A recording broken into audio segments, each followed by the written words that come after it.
All right, okay. All right, because I want to get you guys out of here as soon as possible. Thank you guys. I think I got the recording right, so a whole 30 minutes here for sure. All right, then for those people that are not here. So, like that. So, and I'll get you guys out of here. Today is very, very, very exciting because we get into how did we become modern in the 19th century. All right. So that's the thing is that we got to understand here. So there's a lot of things that's happening in the early 19th century that we must think about that will be on tomorrow's quiz. And I'm going to start with what happens in New York, and because it's a microcosm of what happens across the nation. I will talk about several effects of the waterway from the Hudson River to Lake Erie, known as the what? The Erie Canal. 363 miles, the original Erie Canal. All right. 40 feet across, only 4 feet deep. All right. Like that. So it's only like that. So on there. What were the effects of this canal on the country? And I'll talk about several effects right now that happen on there. All right. One of the first effects that it has here, like the Erie Canal, what it will do, it will open up markets in the Midwest. That's the first thing. It opens up markets in the Midwest. And you're like, Mr. Price, well, that makes sense. Well, it creates Buffalo. It creates Erie, Pennsylvania. It creates Cleveland, Ohio. It creates Chicago. It creates Milwaukee. And if you notice about the states, how they're shaped, you notice Pennsylvania has that little tab up there that gets up there to, Lake Erie, because everybody want to be part of that waterway. And then later on in the 1830s, when it connects up with the Ohio Canal, they're trying to get an all water route to what river? The Mississippi. There you go. So, sorry, ladies. So that's one of the first things I want to talk about. The second thing, and this is again a microcosm for the whole market economy up there, or the market revolution. The second thing that it does is that it further divides the North and the South. What is the major port for immigrants to come in before the Erie Canal? What is really the only really major part so you can get into the interior? You're not able to get into the interior in Philadelphia and Baltimore. Somebody said it. New Orleans. Very good. Now most of these new immigrants, like the German 1848ers and the Irish, they're not going to be carry on coming into the interior with slavery in their mind or expanding out to the Midwest with slavery in their mind. They're not going to be doing that. And now you have, again, the Northerners now are going to have a workforce in here. Where was the workforce for Samuel Slater and for Francis Loyal? Samuel Slater, 1791. Francis Loyal, like around 1817. Where was the workforce? Was it immigrants? Don't tell me it's children. No, it's not. Yes, it's more like these, young teenage single girls or some up to into their 20s who they would come work for Francis Loyal. And what would you do? You work there and you go home? Yeah, you stayed in the dorm. Mr. Price, pardon me. Some of you guys have not responded to my email today. Please do that as soon as you're done with Mr. Price, not during Mr. Price. I'll be Okay. checking. All right, cool. Thank you. All right. Don't be embarrassed about that because you need to have your grades so you get proactive. You do not. Yeah, okay. Well, okay. Go ahead and see what happens next semester when you can't take any college class. Yeah. Like, oh, okay. She needs my scores because don't worry, teenagers. Yes, I'd say that on camera too. So for those people at home. Anyway, so Francis Law and all them get the young ladies from there. So they will stay in business like that up until the 1840s and 1850s when the immigrant population will replace this, to be cheaper labor. And actually, they will put some people out of business, like the Waltham Lowell system puts kind of like the Boston Associates kind of out of business once immigrant labor kind of comes in. The ladies are going to be displaced. It's always looking for that cheap labor. Is that still happening today? Are companies still looking for cheap labor? Of course. It's like you should have said, duh. I said, this is why we don't have like, oh, it's made in China. It's like you guys are shocked at things because of cheap labor. I think, look, Mr. Price made in Guatemala. Like, no kidding, like that. So, because you're not there looking for profits. The downside of capitalism is maximizing your profits. And you're going to see this really take control in the Gilded Age. So, I have two things so far there. So, here's a third thing that you guys are going to be a little bit surprised about. It creates the Mormons. All right. And the Seventh-day Adventists, but I'll just talk about the Mormons. You say, well, how could that be? How could the Erie Canal do this? Because the Erie Canal is going to grow, but anytime it's going to grow, you're going to have some people left out.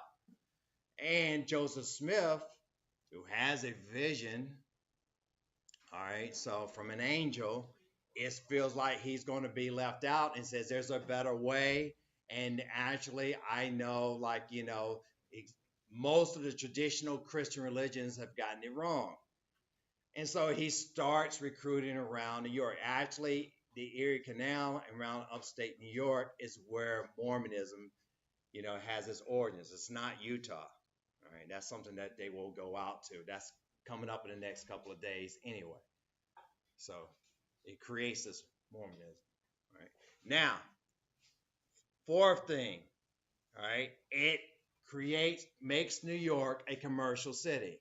New York is competing with New Bern before the Erie Canal as far as business and commercialization. I know you can't phantom what things were like, 150, 200 years ago, but that's exactly what it was. Like, not New York City, Mr. Price. It's New York City. I can't get the visualization out of my head. No, it was not. I know you're like, but Mr. Price, Buffalo, Cleveland, what New York, all those goods, the grains are coming to them. In exchange, they're sending rope, barrels, steel, cooking bowls and so like crock pots and things of that nature. And like that, these, cast iron skillets, all these goods, and really Conestoga wagons. They're actually like putting those things on there on the wagons. They're sending stuff on the barges on the canal. They're sending all these goods and they're getting marketed. Because what would happen is that Farmer Brown would sell his grain. And he says, when you come back, I would make sure that you have some some dungarees. Make sure there's some nails because I'm all out of my nails right now. The thing is that you guys have to start doing is going back in time. Going back in time when you only have 5 nails on your premise. You cannot go to the Home Depot, you cannot go to the Lowe's where you see like millions of nails and all kinds of nails.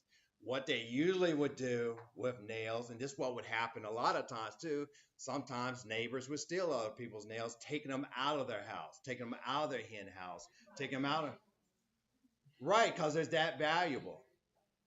It's that valuable because, and the thing is, I know you guys have never done this. I don't even know if you guys nailed something, but with nails back in the day, and I grew up with this, is that once you bent them, you straighten them out. Like that's what you had to do. You couldn't go and just like, eh. Like again, just get a new one. You had to do that. So I always want you to think about what's going on. And like I said, getting to make this the market revolution. Well, it's market, and New York is becoming a commercial center. Now, not only banking grows, but the insurance companies grow too. And insurance companies have a lot of money. Insurance companies bank on you not having an accident. I know you're like, Mr. Price, like I got to pay insurance for my car. Well, most people will not have accidents. All right. So you think like, how do insurance company make their money? Because most people don't. We're paying for your accident. The rest of the people, what that's paying the insurance. All right. So most people's houses, I should correct myself for back then. A lot of houses caught on fire back then, for sure. But it still was worth the risk for these insurance companies to, like, if you go through, people would invest into that because just what could happen. More the insurance companies invested in actually fire stations because that's not provided by whom? Fire stations like pesticide control is not provided by whom? The government. All right, the local government and state governments. So who would do that is these like insurance companies and private businesses. So that's what would happen. So that's four reasons, like again right there for like four effects by on the Erie Canal on like again really on New York, but actually you can take that on the market revolutions like for the the whole country in a way. So just things that it does. It will also another influence that you don't believe in. That it also create political conventions. Now, you've heard of Andrew Jackson and King Caucus. This is coming up more on Tuesday, but a lot of people were upset with the political party, the Republican Party, because they were not serving their needs. Said, well, how are these people getting nominated? How is like, John Quincy Adams versus Andrew Jackson versus Henry Clay versus William Crawford? Who chose them? Not me. Why don't we have a nominating convention? And you said, well, why would the Erie Canal do that? It's because more and more people are coming in contact and communication, and it's really it's really the like super highway for that time, as far as like not only for transportation but for communication. It is the internet at the time. It is coming there. Books are increasing. Newspapers are increasing. It's just such an exciting time. I just almost like just amazing. So if you kind of learn those, you kind of will know the rest next last like 15 minutes here what I'm going to be talking about as I back up. Now I'm going to talk about your old good friend you learned in the first grade, 1793, your friend and the person that you know probably until the day you die. So I don't remember anything from U.S. history, but I know that Eli Whitney, you know, invented the cotton gin, and that's a little sketchy there. That's a little sketchy about if he solely invented the cotton gin anyway. So short for engine, never made any real money off of it. All right, so never really made any real money off the cotton gin. It's a slow patent process. By the time he got it approved by 1807, every farmer, every plantation had some version of their cotton gin. It's like, can I interest you in a cotton gin? Like, no, we already have one. Very simple machine, but it really worked on the cotton, producing about like, separating the seeds about 50 pounds a day. And I know you guys want to give him credit for interchangeable parts, but Mr. Price, he invented interchangeable parts. That sounds very foolish of you to say. All right. Especially when he's a salesman. I give him a lot of credit when he's trying to go before Congress and says, let me demonstrate interchangeable parts. Takes the gun apart, right? So and puts them all away and then puts it back together. He didn't tell them he had it labeled like that, in there. But it made an impression upon Congress, like, hey, we'll order some guns for you, especially if we ever need them. And there's going to be something that happens in 1812 where you need some guns. But he did not really invent interchangeable parts. Will interchangeable parts create mass production in the early 19th century, though? Yes. All right, yeah. So, and most of the gun makers, as some people here, probably maybe some gun aficionados, seriously, like that, will know they're going to be the ones on the forefront of interchangeable parts. All right, Samuel Colt and all those guys, and a lot of people, a lot of factory makers will borrow from the gun makers what they're doing. So 1793. Now 1807, you got the former ex-painter here, so Robert Fulton. So the steamboat not only brings steamboat to the country, but steam power. I think a lot of you guys missed that. Like, oh, it's a steamboat, the Claremont, Mr. Price. Like that. Really, it brings, we're using only water power at this time. And horsepower and things of that nature, literal horsepower at this time. So you're not really, like, again, getting like any steam power until Robert Fulton. It's lag time. We really don't get the good steam power yet. They're going to develop it more into the 1840s. But don't worry, when we're talking about the market revolution, you can talk about a range of years from like really around 1801 to like 1850. Okay, you want to talk about the market revolution because you get to move up a little bit in the years. Elias Howe with the sewing machine, 1846. Yes, Singer will improve upon that, but again, the telegraph, 1849.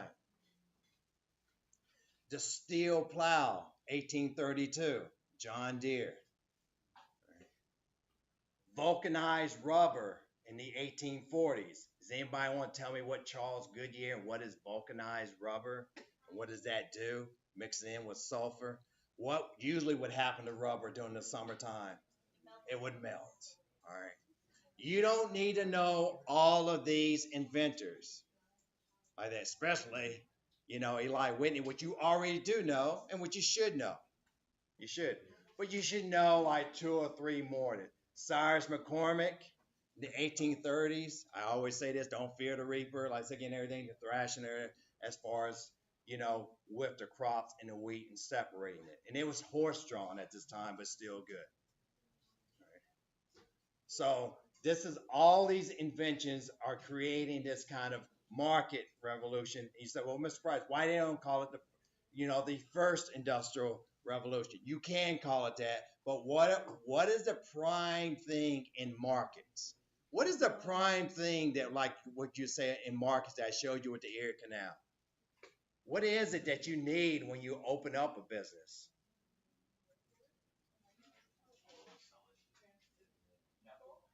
You need what?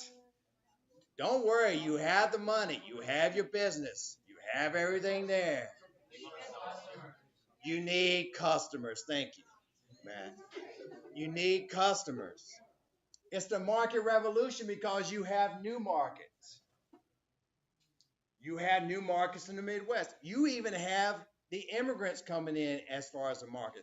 And you're saying to yourself, Mr. Price, I remember the Industrial Revolution starting in Great Britain. Just for a quick review, people like things like, the flying shuttle, John Kay. You don't have to write any of these down because I don't want to like overload your brain. The spinning jenny by, again, Richard Hargreaves. All right. So, and like, the water frame by Richard Arkwright. So I ask you though, what's happening to the U.S.? Why is U.S. becoming a better market? Why is the U.S. become Dan, France, Europe, and the states of Germany and the Netherlands or the Dutch? Why is the U.S. becoming a prime time market?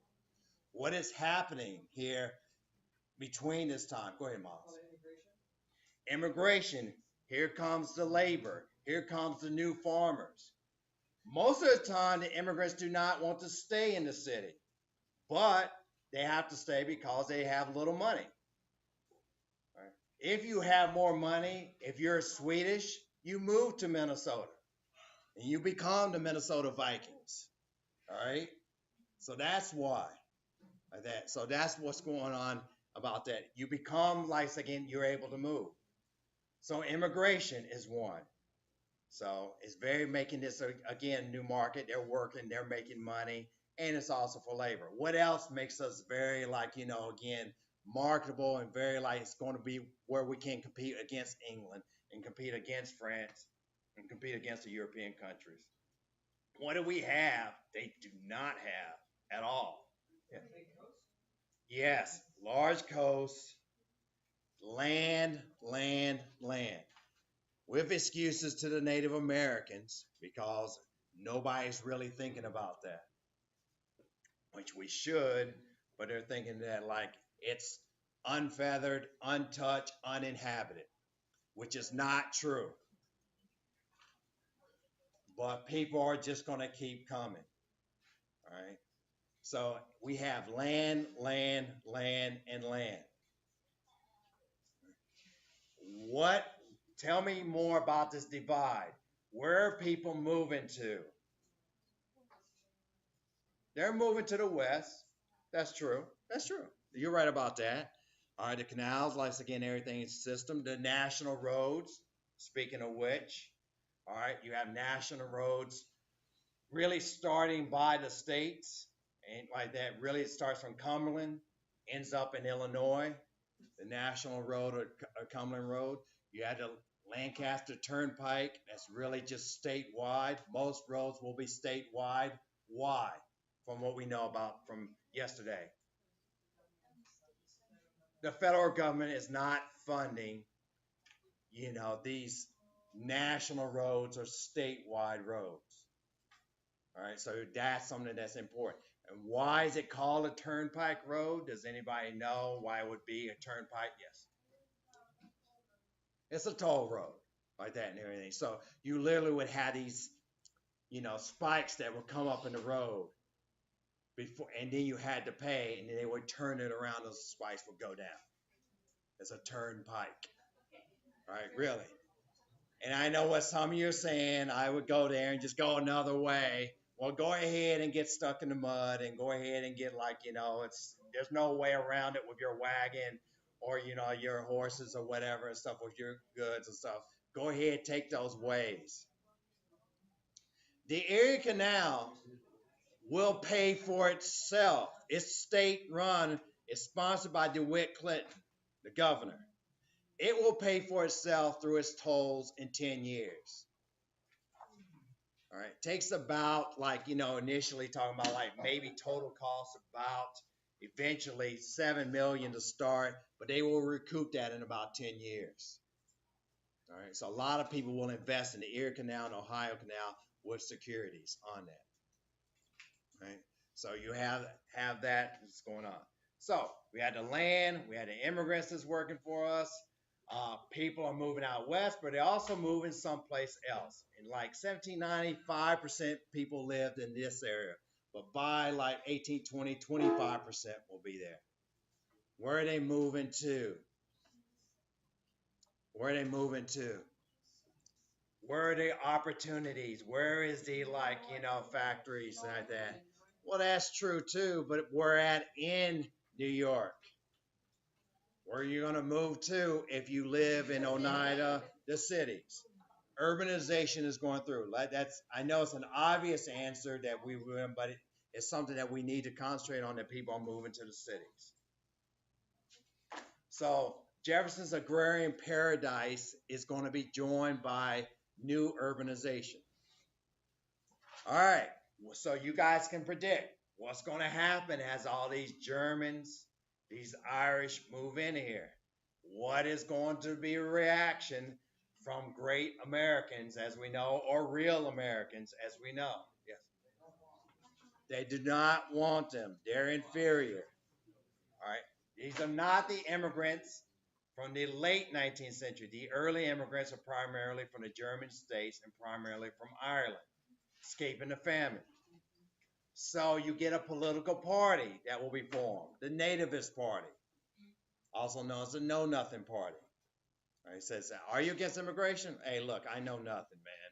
So that's the nickname for the American Party, the Know Nothing Party. And they are nativists. And I guess some of us in the climate today can relate to that because it's always that reaction. They had a lot of times thinking that, look, these new immigrants coming in, they're Catholic, they have strange accents, a lot of them speak Gaelic still, so a lot of them speak German. So, I mean, like, we need to do something about these immigrants. All right? And things, and again, a political party is formed, and there are some restrictions on here. Also, as the divide between the North and South, we have another versus free labor versus slave labor.